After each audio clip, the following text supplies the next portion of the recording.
Once upon a time, in a small town, there lived a philosophy professor who was known for his unique teaching methods. One day, he paid a special visit to a primary school, filled with anticipation and carrying a large, empty glass jar tucked under his arm. As he entered the classroom, his eyes gleamed with intrigue, capturing the attention of the children. It was evident that this wouldn't be an ordinary school day. With a mischievous smile, the professor placed the jar on the table, instantly piquing the curiosity of the students. Then, from under the table, he revealed a stack of large stones, each about the size of a fist. Carefully, he began placing the stones into the jar, one by one, until it could hold no more. Turning to the class, he asked, "Is this jar full?" Observing that no more stones could fit, the students nodded in agreement and replied, "Yes." Surprisingly, the professor reached into his bag and brought out a collection of pebbles. He started pouring them into the jar, shaking it slightly. The pebbles, much smaller than the stones, found their way into the gaps between them. Once again, he asked the class, "Is this jar full now?"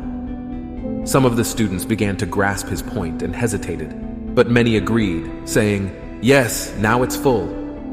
Undeterred, the professor took out a bag of sand and started pouring it into the jar. The tiny grains filled every remaining space between the stones and pebbles. For the third time, he asked, "Is the jar full now?" Realizing his intention, the students responded, "Probably not." Finally, the professor produced a jug of water and poured it into the jar, saturating the sand. Only then did he agree that the jar was indeed full. He gazed at his students and explained, "This jar represents your life." Pointing at the stones, he continued, "These stones are the important things, your family, health, and friends. They are the things that even if everything else was lost, would still make your life full." The professor then referred to the pebbles, saying, "These pebbles represent other things that matter, such as your job, house, and car." He went on to explain that the sand symbolized the small stuff, the trivial things. Holding their attention, he emphasized, "If you put the sand or the pebbles into the jar first, there will be no room for the stones. The same goes for life. If you spend all your time and energy on the small stuff, the daily to-dos and mundane tasks, you'll never have space for the things that truly matter the most." He stressed that the stones represent the critical aspects of one's true essence and happiness. They symbolize spending quality time with loved ones, taking care of one's health, and pursuing dreams and passions. The professor warned, "If you don't prioritize these stones, you may reach the end of your journey and realize that you've neglected the most important parts of your life." With a powerful conclusion, he declared, "Make sure you put the stones in first. They are your foundation, your main pillars. They are your family, your health, and your dreams.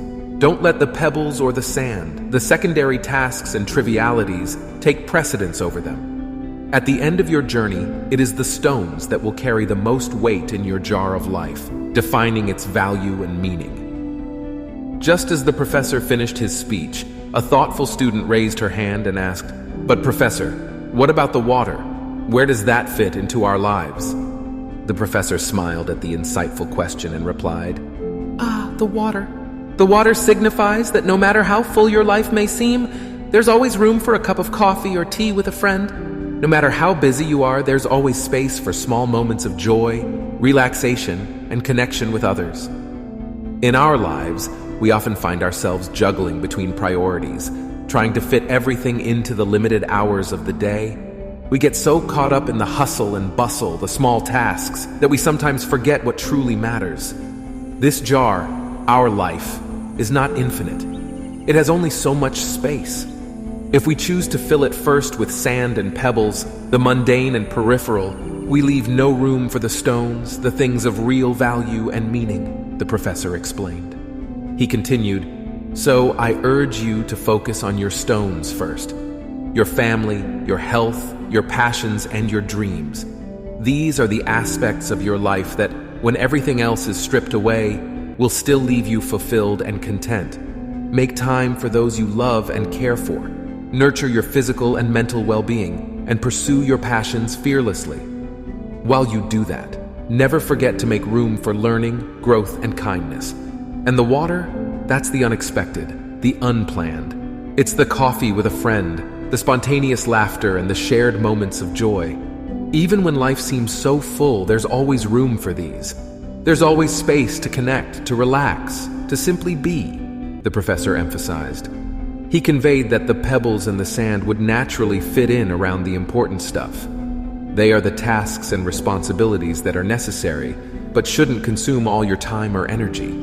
They shouldn't crowd out the space meant for your stones. In the end, he reminded them, it's not about having a busy life filled to the brim. It's about leading a fulfilling life, rich with experiences that truly matter to you.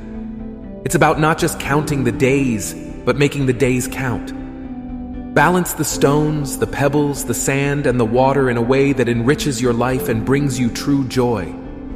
Prioritize your stones and make every moment count, the professor concluded powerfully. The students listened attentively, absorbing the wisdom imparted to them. As they reflected on the professor's words, they understood the importance of placing their focus on the things that truly mattered.